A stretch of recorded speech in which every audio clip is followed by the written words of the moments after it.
Boa noite, pessoal. Então, estamos aqui nesse módulo para trabalhar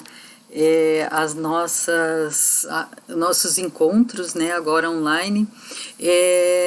Uma vez que não vamos poder nos encontrar tão cedo e não se sabe exatamente quando as aulas voltarão a ser presenciais, nós vamos dar continuidade à nossa disciplina dessa forma.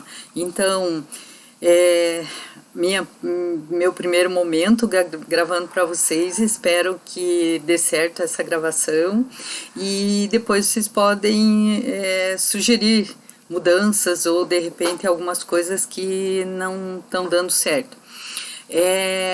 Nós trabalhamos o último conteúdo, as doenças transmissíveis de forma geral, em forma de seminário, e faltaram alguns alunos para apresentar. Então eu vou pedir que os que não foram no encontro do dia 17, que mandem por e-mail, depois eu deixo o meu e-mail para vocês no WhatsApp, no grupo da turma, e para fechar a nota, porque era uma nota importante e quem teve presente no dia 17, então apresentou, ganhou nota de apresentação e do conteúdo.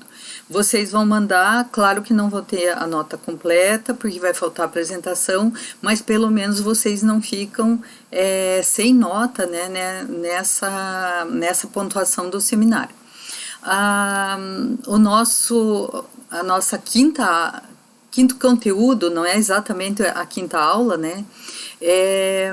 Nós vamos trabalhar as meningites, por ser uma patologia importante e que a enfermagem tem muito a ver no diagnóstico, na observação do paciente que chega até uma unidade de saúde. Com essa patologia, nós temos que estudá-la a fundo, saber perceber os sinais e sintomas, né, de uma criança, de um adolescente, de um adulto com meningite. Depois a gente vai ver que a criança apresenta sintomatologia um pouquinho diferente do que o adulto, mas tudo isso a gente vai trabalhar.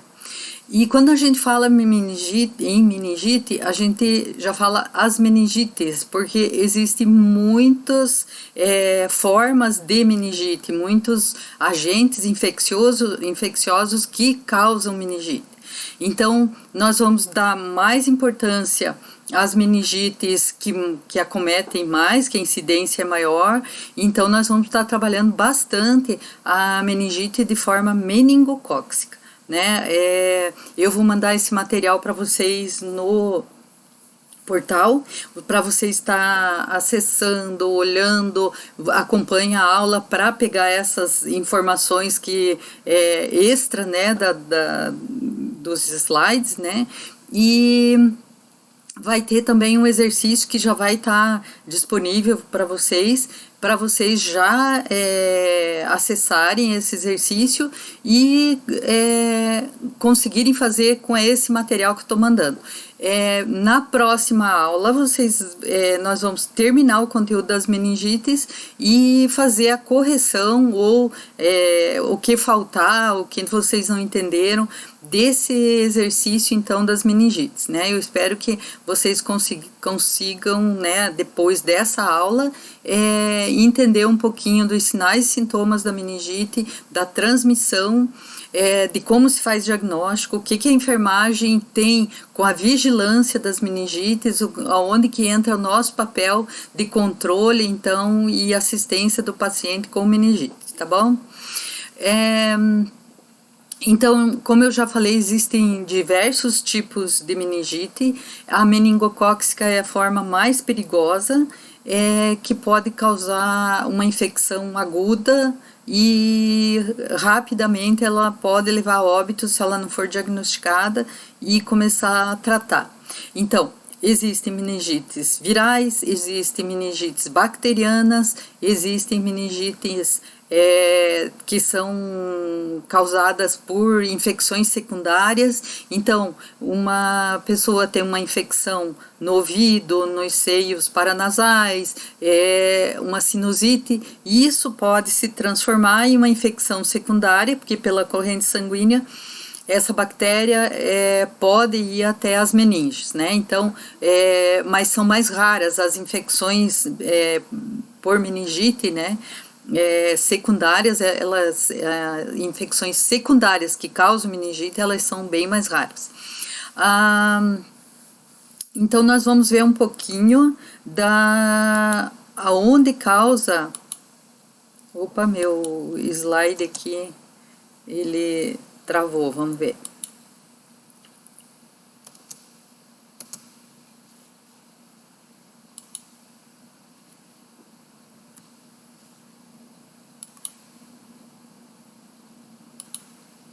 Aqui.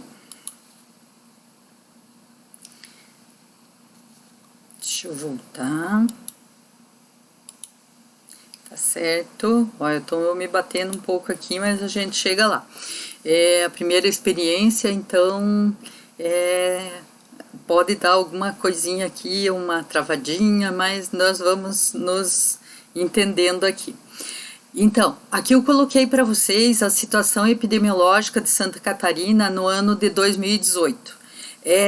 Para ver as meningites que mais aconteceram, e aí vocês já vão percebendo que tipo de agente etiológico que causa meningite. Então, a meningite mais séria é a meningite pela Neisseria meningitis. Aqui eu estou falando da agente etiológico causador da meningite. E essa é a situação epidemiológica do ano de 2018. Então, dados até bem recentes para ver qual o total de casos que foram notificados então no estado e por quais meningites, né, que aconteceram esses casos notificados. Isso é caso notificado e confirmado pelos exames, né, que deram positivo para meningite. Então, a Neisseria meningitidis, ela causa as meningites meningocóccicas, tipo A, tipo B, tipo C, tipo Y, tipo W, né, nós vamos ver isso também. Mas aqui ela não está especificada a qual, mas ela... então teve 53 casos por Neisseria meningitis, e podem ver aqui que foi 31% do total de casos que nós tivemos no ano de 2018. Então a que mais acontece é a meningocócica, né, a meningite por Neisseria meningitidis. E veja que a letalidade é bastante alta, se considerar que teve 9 óbitos, de 53 casos nós tivemos 9 óbitos. Já por Streptococcus pneumoniae, nós tivemos 26 casos e foram 8 óbitos. Na Haemophilus influenza, nós tivemos 3 casos e não houve nenhum óbito. Outras bactérias que daí não são tipadas ou não são conseguidos identificar qual a bactéria, então todas as outras meningites foram 55 casos. E as não especificadas, que daí não se sabe, era meningite, mas não se sabe que tipo de meningite, foram 36. Às vezes porque não foi colhido o exame, não foi mandado para o LACEN, então não se sabe que tipo de meningite é essa que deu 36 casos aqui. Veja que no ano de 2018, então, o estado de Santa Catarina teve 173 casos, com 29 óbitos, um total, a letalidade, então, 17%. Mais à frente, na quarta fase, vocês vão aprender a fazer esses cálculos aqui, de letalidade, de incidência, e isso tudo a gente vai apresentando agora, mas são coisas que vocês vão aprender a fazer e saber por que é importante a gente calcular a letalidade, quer dizer, qual o percentual de óbito entre esses casos de meningite. E no ano de 2015, só para mostrar no Brasil como é que foi os dados epidemiológicos. Então, as doenças que aconteceram mais, as meningites que aconteceram mais, foram a doença meningocócica, 1.308 casos, que representa 21% do total.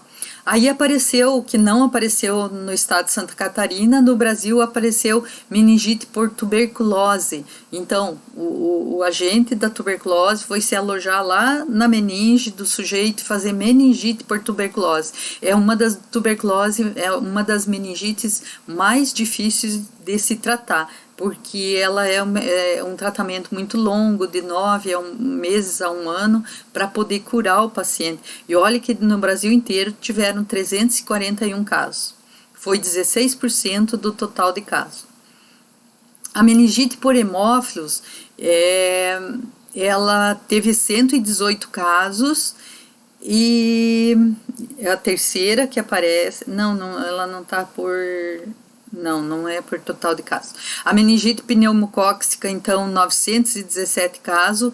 Meningite por outras bactérias, então, que não se tipou a bactéria que causou, 2.815 casos. Meningites virais, 7.194 casos. Só salientando que as meningites virais são as que menos matam, né? Elas são frequentes, mas elas não têm uma letalidade tão alta.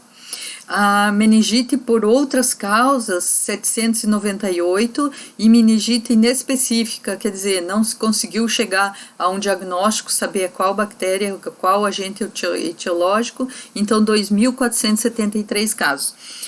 Olha o total no Brasil, então no ano inteiro de 2015 foram 15.984 casos de meningite. Então, numa época que nós estamos falando de Covid-19, que está causando todo esse pânico, toda essa pandemia no mundo inteiro, quando a gente vai falar de meningite, está dando 15 mil casos no Brasil, e parece assim que é uma patologia de menor importância, mas não é isso, né, gente? Ela mata tanto quanto, né, outras patologias, e ela tem que ser olhada com interesse pela enfermagem para estar à frente, né, do diagnóstico, ajudar a perceber o que está acontecendo, ter aquele olhar assim, esse paciente aqui pode ser meningite, será que não é meningite? Né? Então nós temos que ter essa percepção.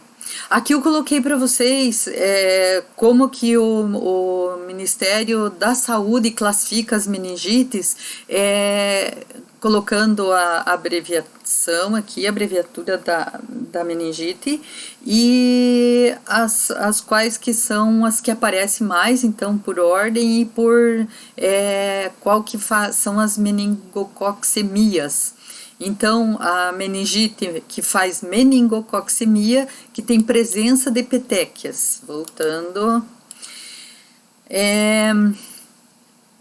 A meningite meningocócica, então, A, B, C, W, Y, e pode fazer a meningite com meningococcemia, só para ver a diferença. Meningite ataca as meninges, né, que envolvem o cérebro. E a meningococcemia, ela faz na corrente sanguínea. Então, o indivíduo pode ter o azar de ter as duas situações junto, fazer meningococcemia com meningite meningocócica. Então, ele vai aparecer petequias. Aqui já dá para ver que em todas as meningites, a única que aparece petequia é a meningite meningocócica. Então, sempre que tiver sinais de meningite e petequias, corram, porque é uma situação grave. São aquelas meningites que matam em muito pouco tempo. Tem que começar com antibiótico. Tem que escolher o líquor antes, né, para fazer o diagnóstico antes de começar o tratamento com antibiótico, mas tem que se correr para a questão do diagnóstico. Então, essas três situações, ela é causada pela Neisseria meningitide, que é o meningococo. Faltou um Nzinho aqui nesse meningococo. E aí a meningite por tuberculose, que é causada pelo bacilo da tuberculose, a meningite por outras bactérias, que aí entram Streptococcus aureus, os epidermides, a listeria, a Escherichia coli, a salmonella, etc. Então, os bichinhos, todas as bactérias são capazes de fazer meningite. E a meningite não especificada pode ser viral, pode ser bacteriana, pode ser fúngica. Então, ou por não coletar exame, ou por só começar o tratamento e não foi coletado líquor, então fica pela clínica, mas não pelo laboratório, né, confirmado o caso de meningite. E as meningites virais ou assépticas, que vários vírus, outros vírus, que não se consegue, vírus é difícil se isolar, né? Fazer, não existe como tipar que tipo de vírus está causando. Meningite por outra etiologia, ainda fungos, criptococos, que acontece em paciente muito imunodeprimido, protozoários, eumintos, a meningite por hemófilos influenza. Então, essa aqui e a meningo C, hoje tem vacina. Então, as meningites por... essas duas tem vacina e tem mais uma que tem vacina aqui, cadê você? As do pneumococo. Nós também temos vacina, então, para pneumococo, mas nós vamos tratar bem disso mais na frente. E aqui eu coloquei os dados de Santa Catarina em 2018, que as infecções por meningococos foram 12 e outras meningite, então todas as outras foram 29. Então vamos lá. Só recapitulando, isso vocês já tiveram lá em anatomia, na primeira fase, mas a gente precisa lembrar onde que estão as meninges, né? Então nós temos a caixa craniana, os vasos sanguíneos, aqui o cérebro, né, aparecendo, e as camadas de meninges, que nós temos a dura mater, lembram disso? Pia mater e aracnoide.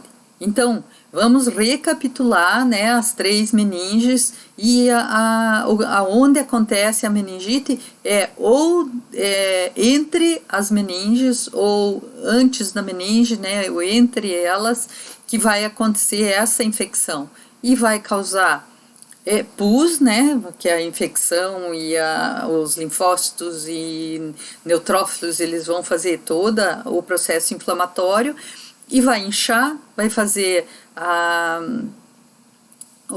o edema, né, então entre as meninges, e isso causa muito desconforto, causa aquela dor de cabeça que tem pressão na cabeça inteira, causa vômito, causa a dor na nuca, a pressão intracraniana que aumenta. Então, dentro ou em volta, entre as meninges, dura mater, pia mater e aracnoide, que acontece então essa infecção. E aí nós continuamos, né, com a patogenia das meningites. Acho que a professora Janine esclarece um pouquinho para vocês, né, o que é patogenia, né, como é que acontece essa doença para chegar a fazer uma inflamação das meninges. Então, começa com a colonização da orofaringe, isso é especificamente no caso das meningites meningocóccicas, né? Quem que é o portador, o sadio do meningococo? São pessoas, somos nós que não sabemos que temos a bactéria, ela está alojada então na orofaringe. E quando eu estou falando, cantando, tossindo, os meningococos estão por aí. E se tem uma pessoa suscetível do meu lado, pode inalar, pode essas gotículas e vai então fazer a infecção. Outra maneira de fazer é o próprio portador do meningococo, ele vai ter, o meningococo vai sair da orofaringe, então, e vai fazer a invasão sanguínea, né? Nessa invasão sanguínea, através da corrente sanguínea, vai chegar, né, via hematogênica até a meninge, né? Então, pela corrente sanguínea, vai levar o meningococo para meninge e vai fazer essa inflamação meníngea. E a inflamação, vocês já viram como é o processo inflamatório, que tem toda uma multiplicação de células para proteger, né, o órgão, e ele vai fazer então uma pressão intracraniana muito grande. Por isso que nós vamos ver todos os sinais meníngeos que vão aparecer pela meningite. Então, o que é meningite?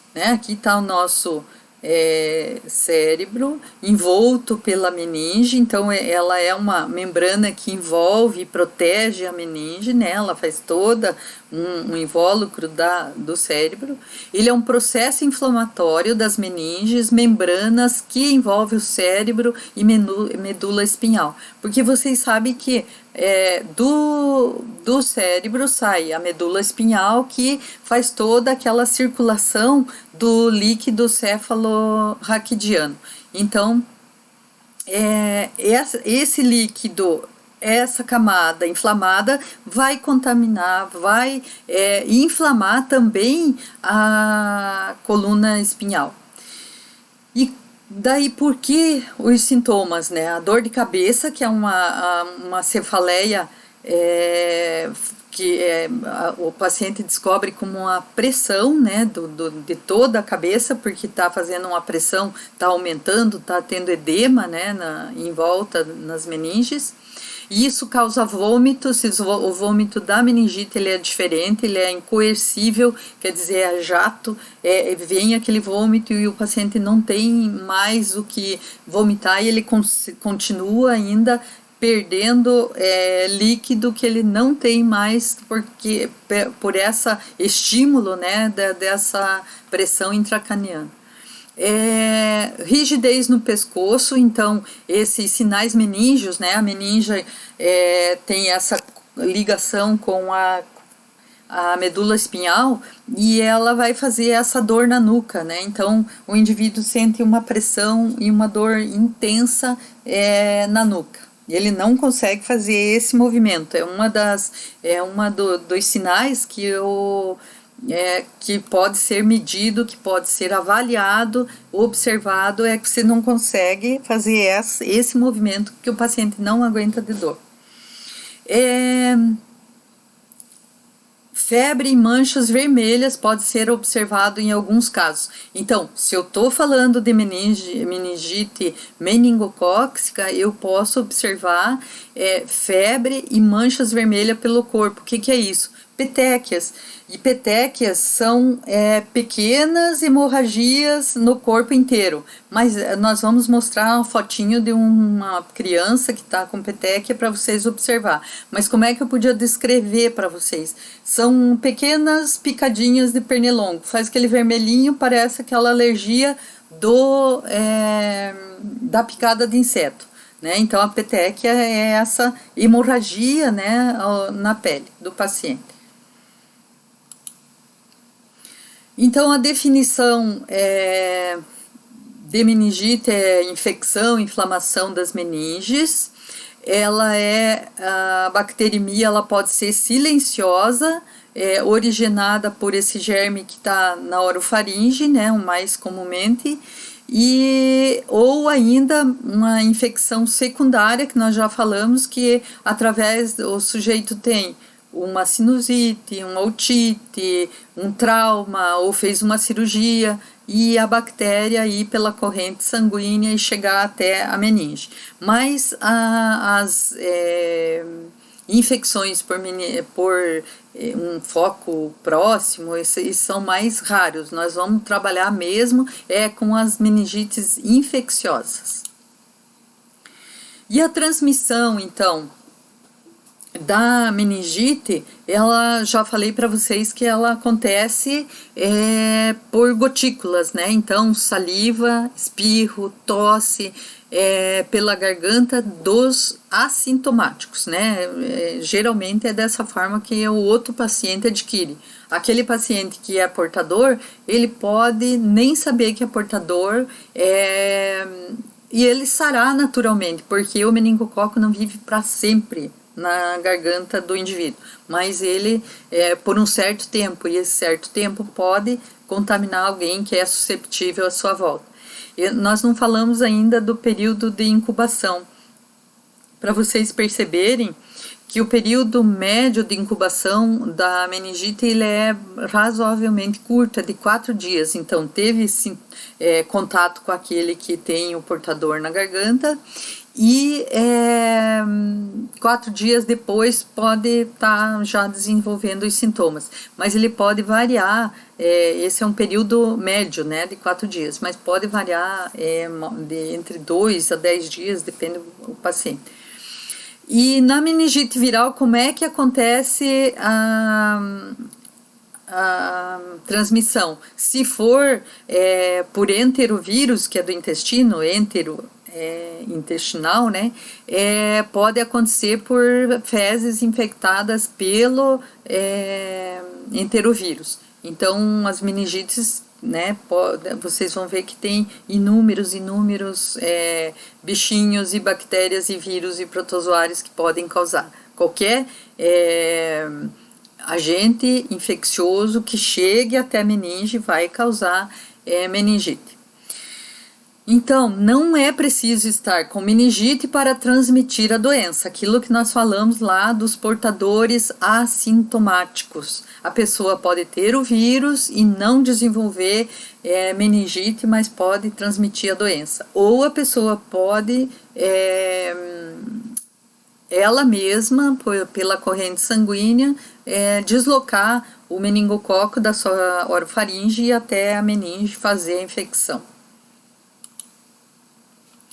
Aqui os mais comuns, o que a gente mais vê, então, relembrando, a Haemophilus influenza B não é o da gripe, gente, a Haemophilus é outro bichinho, uma bactéria que causava bastante infecções e óbitos em bebezinhos, que hoje não causam mais porque tem vacina. Então, a Haemophilus influenza B, a vacina contra Haemophilus influenza B, ela está na vacina pentavalente. Depois nós vamos ver isso. A criança toma aos 2 meses, 4 meses, 6 meses, quer dizer, ela aos 2 meses já está se protegendo dessa importante doença aqui, porque está dentro da pentavalente.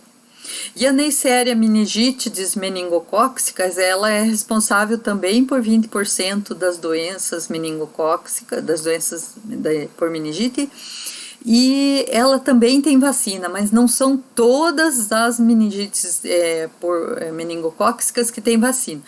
Eu já falei para vocês que tem A, B, C, Y e W. Nós temos na rede pública para C. Nós temos na rede privada para B, e para Y e para W. Então, na rede pública a gente já diminuiu bastante as meningites, né, nos últimos anos com a vacina da meningocócica C, meningo C lá que nós chamamos. E a bactéria aqui, Streptococcus pneumoniae, ela tem um percentual de 11%, né, de todas as meningites, ela tem 11%. E ela também tem vacina, isso está na Pneumo 23, a vacina pneumocócica 23. E na Pneumo 10 que as crianças tomam.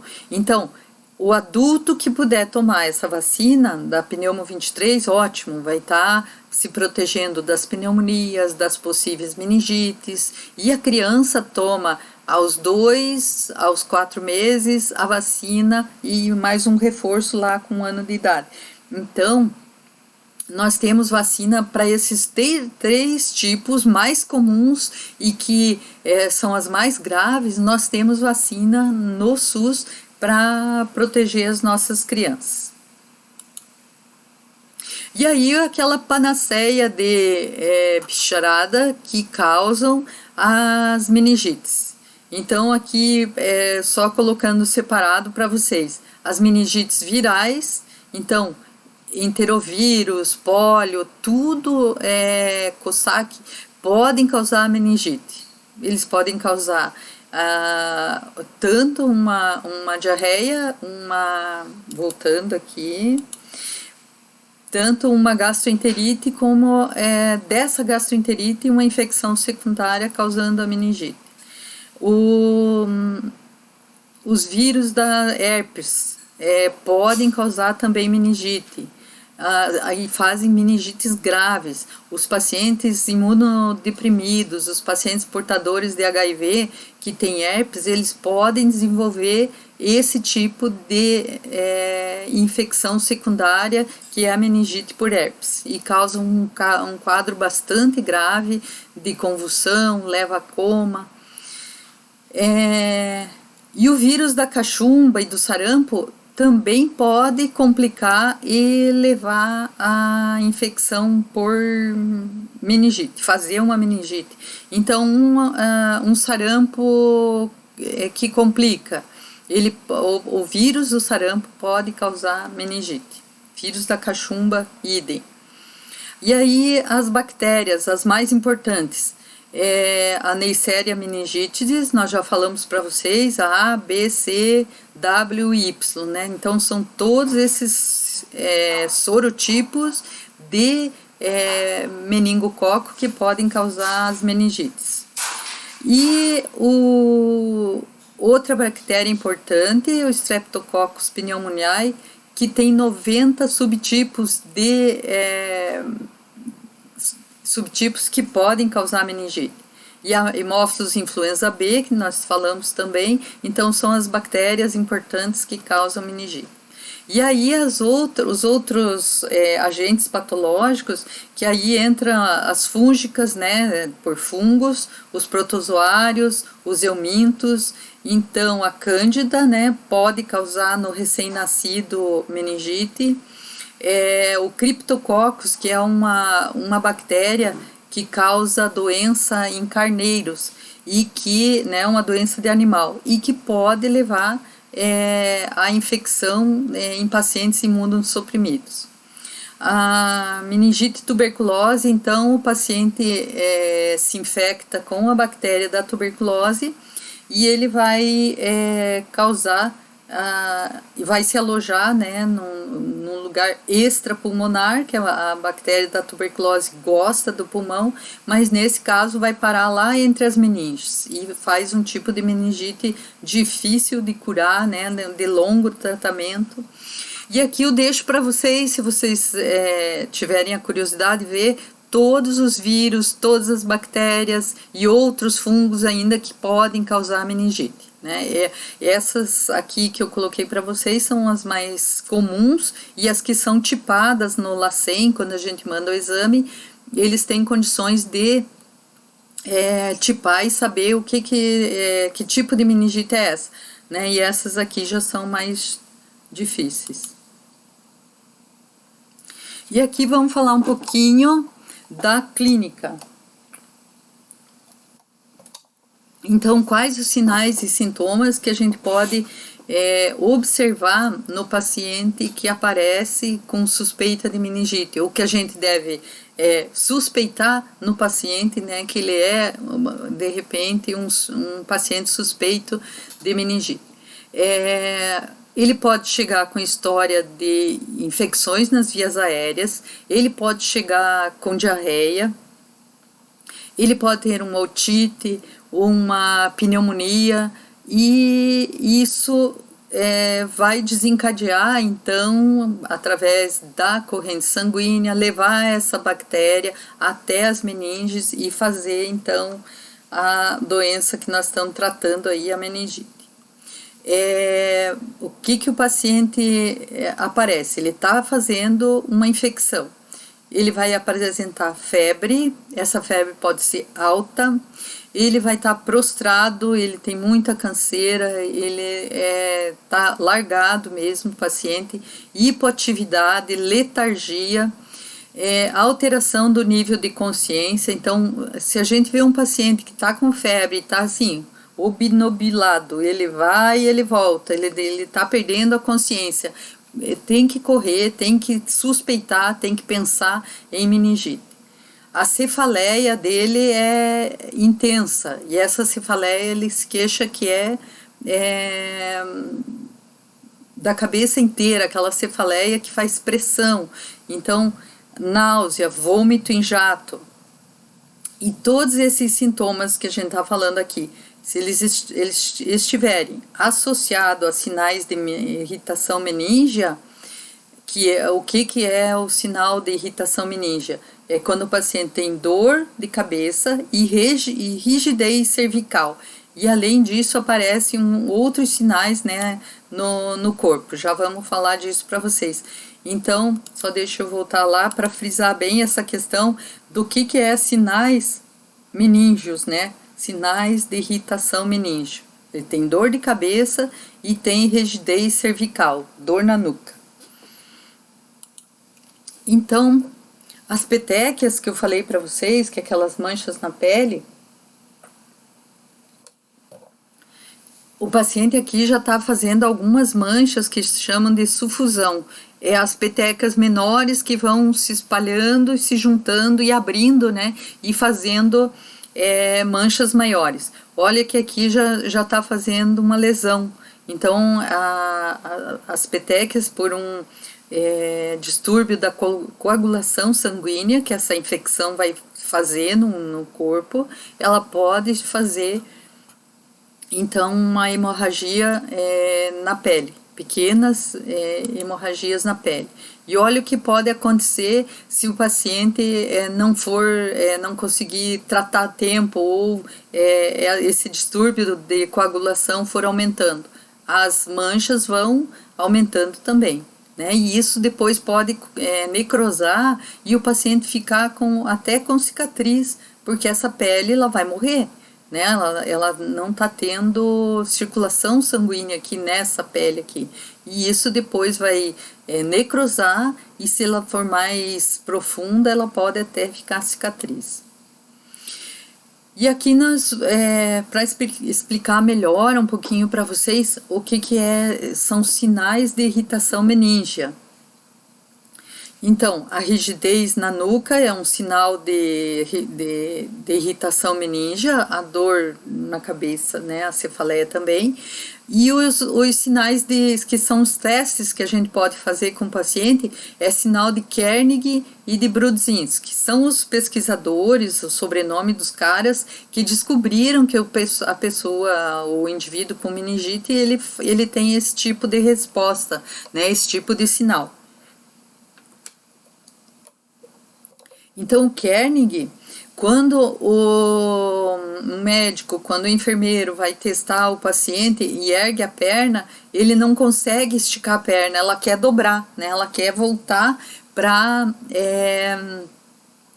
junto à coxa aqui. Então, esse é o sinal de Kernig, é quase uma coisa automática, ele quer fechar, ele não consegue abrir, tem que forçar a perna dele, ele não consegue abrir.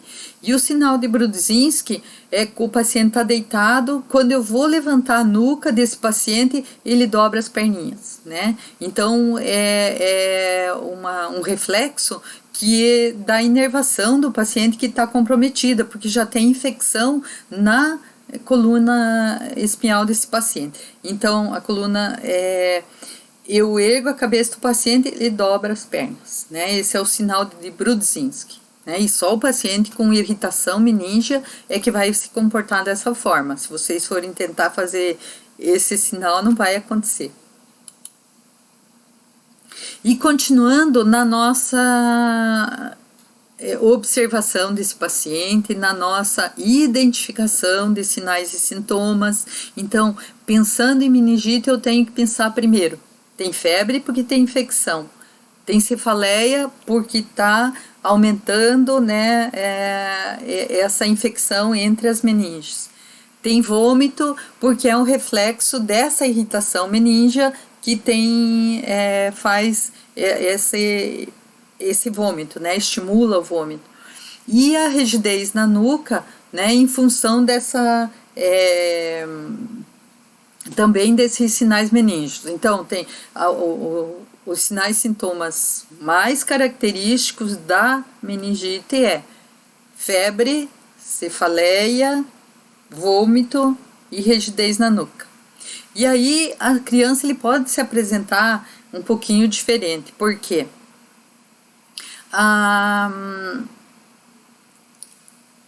criança, principalmente a criança menor de 1 ano, ela pode não apresentar esses sinais de irritação meníngea. Por exemplo, a febre ela vai apresentar irritabilidade ou agitação motora, né? Ela está agitada, ela tem choro persistente, algumas crianças apresentam choro meníngeo, então não apresenta aqueles sinais clássicos de irritação, que é o sinal de Kernig e Brudzinski, mas vai apresentar esse grito meníngeo. Esse grito meníngeo é porque quando você vai manipular essa criança, mexer com ela, trocar uma fralda, fletir as perninhas dela, ela tem muita dor. E em vez dela dobrar as perninhas, ou ela, quando você fecha, ergue a nuca, né, a cabecinha dela, ela fletir as pernas, ela vai dar esse grito, ela vai responder dessa forma. Então, o que se observa em algumas crianças menores de 1 ano não é os sinais clássicos de irritação meníngea, mas sim o grito meníngeo. E claro, ela vai ter anorexia, né, recusa alimentar, ela não vai ter vontade de se alimentar, ela vai ter vômitos, vai ter convulsões. Então, o adulto demora muito mais a convulsionar, mas a criança com febre, ela convulsiona muito fácil. Então, febre e convulsão na criança tem que pensar em meningite. O que aparece também na criança é o abalamento da fontanela. O que é a fontanela? É aquele sinal das separações dos ossos que ainda não fecharam completamente e que vai abaular. Uma criança desidratada, uma criança com infecção, uma criança com meningite, vai ter muito afundado, então, essa fontanela, que os antigos chamavam de moleirinha, né? A moleira. Voltando. Então, alguns pacientes eles apresentam uma sintomatologia assim, muito clássica na meningite, né? E nós temos que pensar e estar atento para esses sinais, né? Conhecer e pensar em meningite quando eles apresentarem esses sinais. Podem apresentar de forma de síndrome infecciosa. Nessa síndrome infecciosa, ele vai apresentar febre alta, falta de apetite, mal-estar geral, prostração, dor no corpo e o estado toxêmico, né? Na síndrome meníngea, ele vai apresentar rigidez na nuca, sinal de Kernig e Brudzinski e o epistótomo.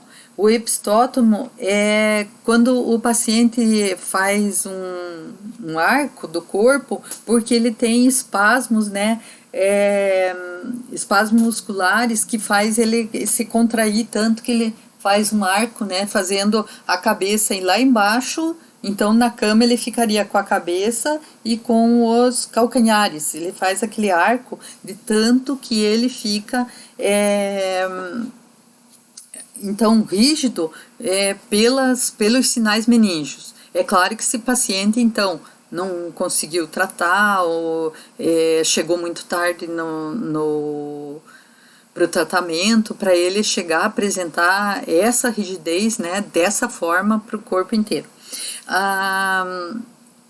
E a síndrome de hipertensão intracraniana é mais cedo que acontece, então, na sintomatologia, porque uma vez que a bactéria, o vírus se instalou entre as meninges e está fazendo a infecção, vai começar a acontecer essa hipertensão, né, intracraniana.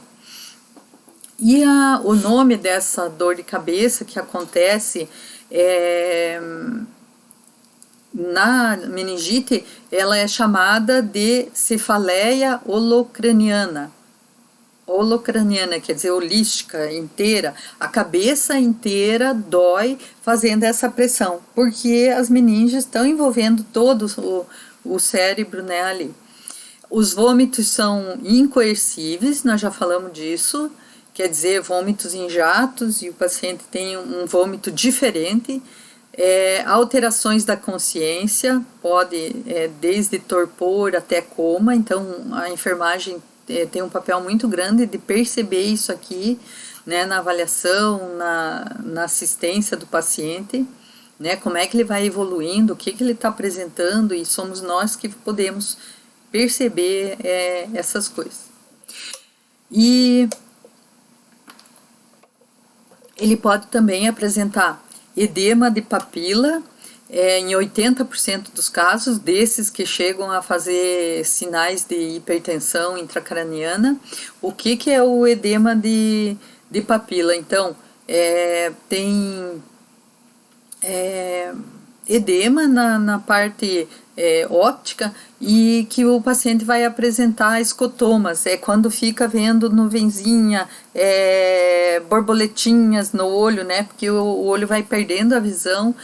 Pode ter fotofobia, que é a fobia de luz, o medo de luz, então quer que apague a luz porque ele não está conseguindo ficar na luz. Pode diminuir a acuidade visual, então vai enxergar menos, e vai chegar a convulsões. A criança chega a convulsão muito mais rápido, e o adulto, para dar convulsão, ele está num estágio muito avançado da doença. E ainda apresentando a nisocoria. Lembra lá dos nossos termos, o que é a nisocoria? Então, que é a desigualdade do tamanho, né, das pupilas, uma maior, outra menor. Então, o paciente tá mal aí das meninges. E um paciente mesmo tratado, um paciente mesmo descoberto a tempo, ele ainda pode ter complicações. Um paciente de meningite pode chegar a ter perda da audição pela meningite, né, como complicação. Pode ter distúrbio na linguagem, então pode afetar a fala. Pode ter até retardo mental, dependendo quando chegou no hospital, quando conseguiram tratar, quando aquele antibiótico, né, conseguiu então debelar a bactéria. O paciente pode ser afetado, então, na sua e ter retardo mental. A anormalidade motora pode afetar a parte motora, mas a parte motora ainda é mais fácil de se corrigir com fisioterapia, né, e voltar ao normal. Pode depois apresentar distúrbios visuais, né, uma vez que ele afeta o nervo óptico, a parte visual. E devido às sequelas, né, daquelas petequias que podem virar sufusões hemorrágicas, ele pode chegar até ter que amputar desde dedo de pé até perna, né, porque fazer uma sequela, né, de vasculite, então, nesses órgãos. Então, Não sei se nós precisamos rever os sinais e sintomas, mas só lembrar que dor na nuca, dor de cabeça, vômito, febre, tenho que pensar em meningite. E daí, se eu penso em meningite, a primeira coisa para saber se é meningite tem que se fazer uma punção de líquor. E essa punção de líquor, quem faz é o médico, não é uma ação, um procedimento de enfermagem. Então a gente tem que trabalhar muito junto, né, com neurologista, com anestesista, aquele médico dentro do hospital que é o responsável, que é o que faz a punção, né, de líquor. O diagnóstico ele é feito clínico laboratorial. Aí vai colher um hemograma, no hemograma dá para saber se é meningite? Dá para ter ideia se é uma meningite, porque vai aparecer um desvio grande à esquerda, e aí eu sei que tem uma infecção grande. E o que está causando isso? Uma meningite pode causar isso, mas nós vamos ver isso para frente também. Então o laboratório pode dar indicativos de meningite, mas o que vai confirmar o caso, se é meningite, é a punção de líquor.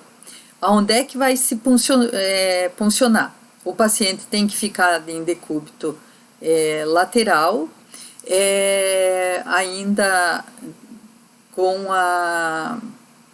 mais voltado, né, para abrir as vértebras, e nesses espaços é que vai ser feita a punção. Na L3, lombar 3, voltemos.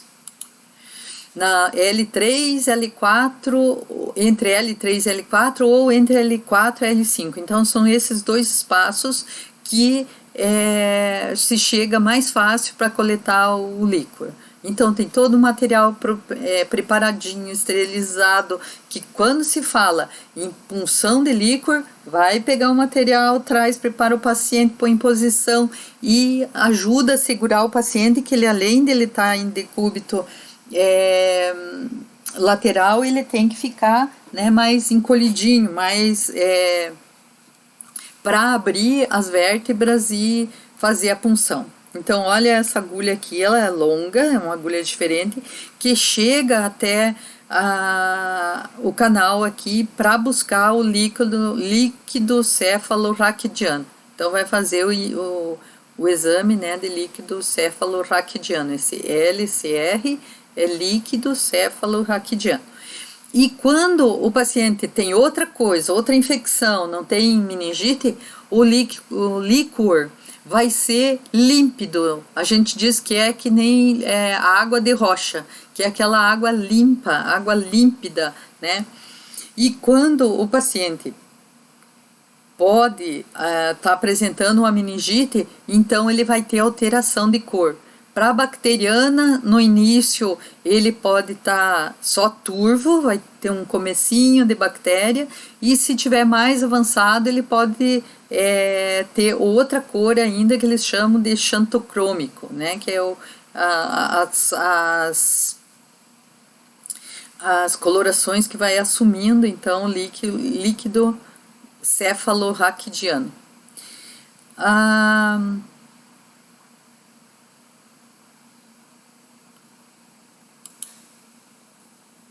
Então, o diagnóstico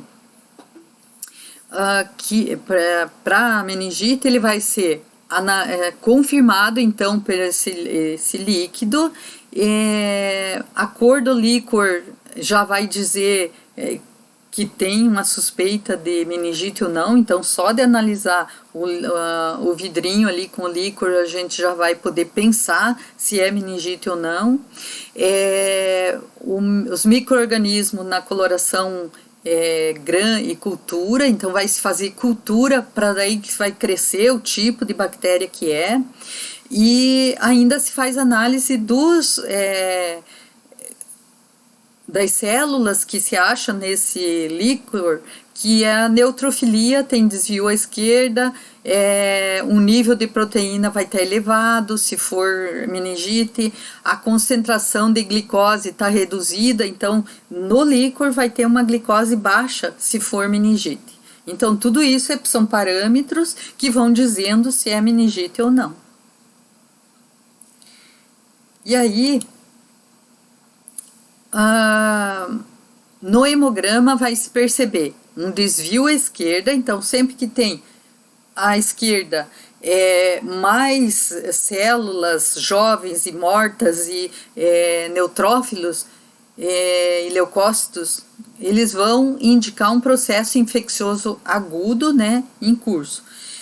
Normalmente apenas 4 a 5% dos neutrófilos circulantes são bastões. A presença de um percentual maior de células jovens desses bastonetes vai indicar, dar uma dica que pode haver um processo infeccioso em curso. Então o hemograma não confirma nada, mas ele já dá um indicativo que pode ser meningite.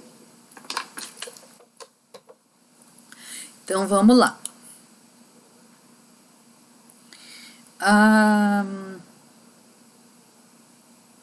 Nós estamos quase estourando o nosso tempo, então eu vou deixar para continuar o tratamento, então, na próxima aula. Eu gostaria que vocês pegassem o exercício e vissem o que vocês conseguem resolver. O exercício vai ser daquela forma que a gente fazia. Trabalhava o conteúdo e depois fazia um exercício para fixar, para buscar, para tirar as dúvidas que sobrasse aí. Tem coisa para nós trabalhar ainda de meningite? Tem. Mas o que vai ser importante? Vocês conseguirem buscar e tirar do material que eu mandei as respostas para o exercício. Se não conseguirem, a gente vai terminar os slides e vai, então, fazer o exercício junto com vocês, né? E vamos ver se a nossa aula vai aprovar. Né? Eu acho que nesse momento difícil de que nós temos que viver esse isolamento, então vamos fazer dessa forma. Aceito dicas e críticas e de como foi essa forma de dar aula dessa maneira. Então a ideia é que eu encerro aqui e a gente converse no WhatsApp, ou eles vão ver uma forma de fazer uma sala, um chat para a gente conversar e tirar as dúvidas. Então, até a próxima aula e fiquem bem, fiquem em casa, quem puder, quem estiver trabalhando, se cuida e que nós vamos todos ficar bem. Boa noite.